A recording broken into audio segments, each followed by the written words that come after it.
انت شو خصك يا حمارة؟ انت شو خصك يا حمارة؟ انت شو خصك؟ ببلادنا العربية يا رب الله يحمينا.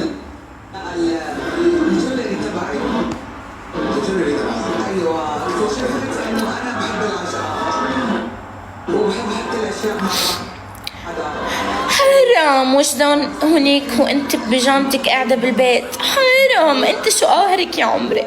انا سألتك شي؟ انا سألتك شي؟ بعدين انت شو خصك يا حمارة؟ انت شو خصك يا حمارة؟ انت شو خصك؟ حبيبي اللي ما بيفرح لغيره بعمره ما رح يفرح لنفسه، وبعمره ما رح يحقق شي لنفسه.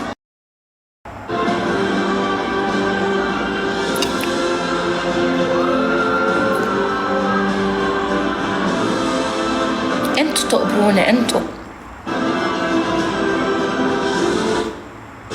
عم بحضر هي ماجد المهندس. ماجد قلبي. ماجد قلبي انت. ماجد قلبي ودقاته.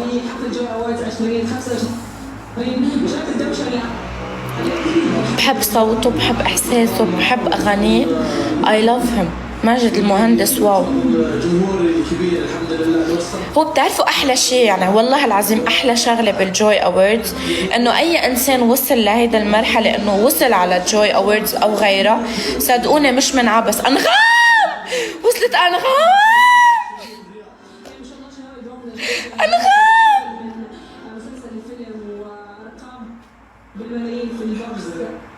كيفنا معكم بنتقل من موضوع لموضوع بلا ما انتبه. كيف فرط الحركة معي؟ حلو. مين هاي؟ نوصل الجمهور في كل وطن عربي. بدنا تحكي انغام. بتعرفي مين عبالي اشوف؟ ان شاء الله تكون موجودة الفنانة امل ماهر. وين؟ بدي اشوف الفنانة امل ماهر. وين الفنانة امل ماهر؟ يلا خلينا ندق لها لأمر ماهر بس لحظة. الو امال وينك؟ ما شفتك بالجوي اوورد. بكي شي؟ تقبريني اذا بكي شي غمزة. مش عم شو اسعلي اعملي شي.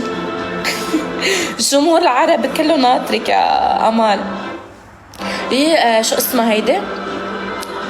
شو كان اسمه؟ لك شو اسمه هاي؟ هي بحبه كتير انا للرداد. كتير بحبه للرداد. انا وصغيرة كنت كتير حبه. مين؟ دنيا سمير غانم. دنيا سمير غانم. لا بس اللي قاطعت من شوي اللي بتغني هاي بنص الجو. ولك نسيت اسمه. لك هاي شو اسمه؟ بنص الجو بضو الضو بصير جو بيعجبني، ما هو لو بكير جو بصير الجو بيعجبني. شو كان اسمها؟ لطيفة. مين هاي؟ ممثلة تركية صح؟ مصرية. ايه لطيفة. تتذكروا هالغنية؟ بيطفي الضو بينور ضو هيك شي. على فكرة إذا مش غلطانة